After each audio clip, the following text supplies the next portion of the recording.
Devenir celle qui est choisie, celle qu'on remarque, celle qui sait qu'elle a le choix. Et pour ma part, j'ai dû devenir celle qui sait qu'elle a le choix.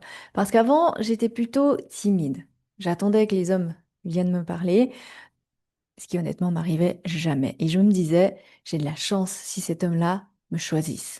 Et je restais accrochée au seul qui me plaisait et à qui je plaisais. Devenir celle qui est choisie, dit comme ça peut sonner péjoratif, hein, surtout pour les femmes indépendantes, les femmes qui se bougent, celles qui font en sorte que leur vie, elle fonctionne et celles qui vont au bout de leurs rêves. Hein, ça fait un peu comme comme une posture de victime. Alors la bonne posture, c'est j'ai le choix.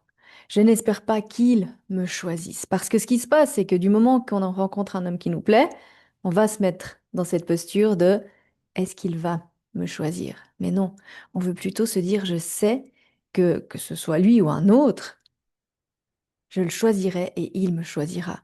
Et c'est ça la posture. Une posture qui force l'admiration, le respect, le désir ardent chez lui de prendre soin de toi et de pas merder. Parce que dans les Disney, vous avez remarqué, le héros, il merde toujours. Jusqu'au moment où la princesse reprend son pouvoir personnel et dit stop. Et là, il sait instantanément que s'il veut la garder dans sa vie, il doit plus jamais merder.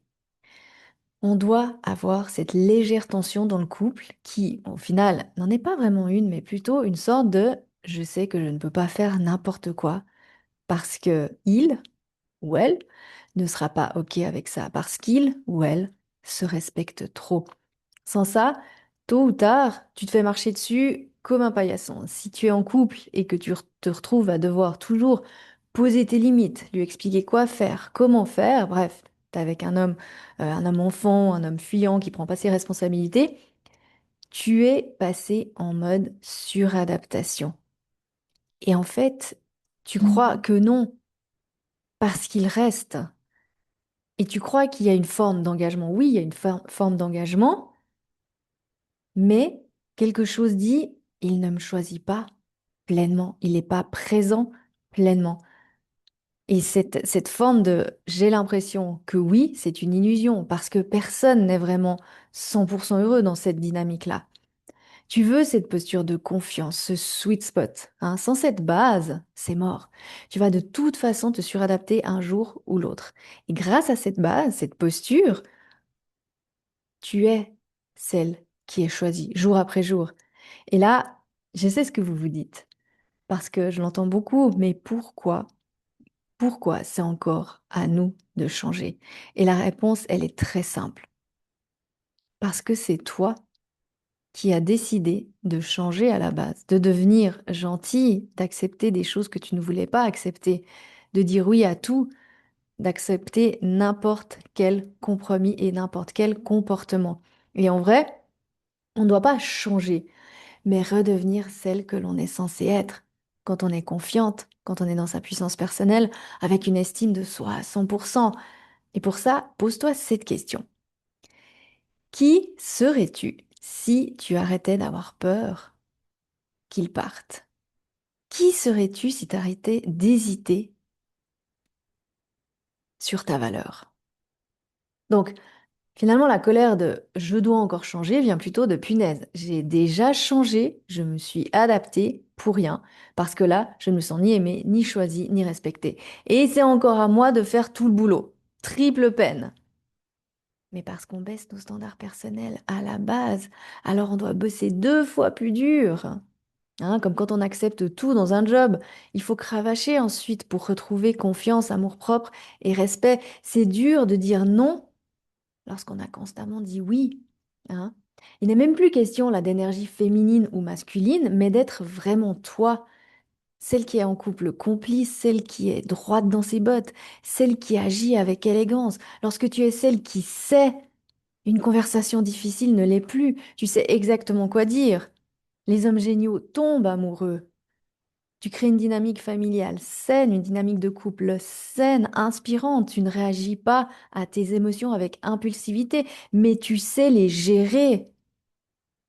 Demande-toi toujours, comment réagirait celle qui a 100% confiance en elle et qui est avec un homme Génial.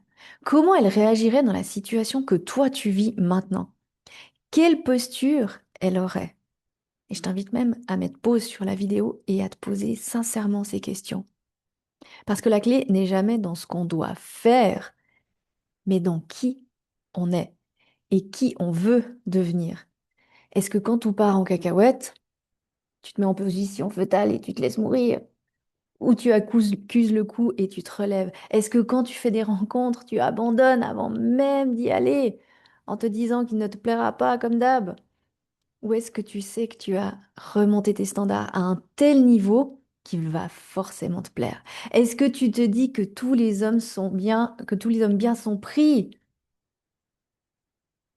Ou est-ce que tu es là à te dire, bah, je sais qu'il est là dehors et je suis prête à le rencontrer? Et ma préférée, est-ce que tu dis haut et fort que de toute façon, on n'est pas fait pour rester en couple toute une vie, histoire de montrer que tu n'es pas crédule? Et c'est vraiment arrivé à une de mes clientes. Ou est-ce que tu sais que le prochain, ce sera pour la vie parce que tu sais choisir ce qui te va? Qui es-tu quand il ne te répond pas? Qui es-tu après avoir couché? Qui es-tu quand il est génial? Qui es-tu quand tout va bien? Est-ce que tu arrives à tenir ce sweet spot? Ou est-ce que tu te mets en échec en permanence et tu revis le passé en permanence? Et je dois dire que ça, c'est ma plus grande réussite, celle que je suis devenue, pas la relation, ni les centaines de personnes que j'ai coachées, ni même le livre, ou ces vidéos, ou le podcast.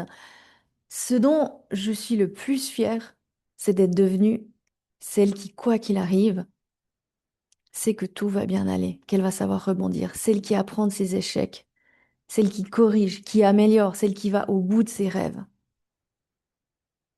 celle qui se responsabilise et a arrêté d'accuser les autres. C'est le plus beau cadeau que je me suis fait de ces 20 dernières années. Et je veux que toi aussi, tu sois fière de celle que tu es devenue. Voilà pour cette vidéo. Si tu souhaites aller plus loin, va faire le test pour découvrir ce qui te mène à répéter ton schéma. Je mets le lien dans les notes du podcast et tu le trouveras aussi sur mon site fannyjipa.com.